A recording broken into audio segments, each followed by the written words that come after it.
வானம் வெள்ளென்று எருமை சிறு வீடு மேவான் பரந்தன காண் மிக்குள்ள பிள்ளைகளும் போவான் போகின்றானை போகாமல் காத்துன்னை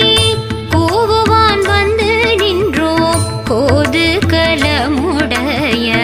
பாவா எழுந்திராய் பாடி பறை கொண்டு மாவாய் பிள்ளை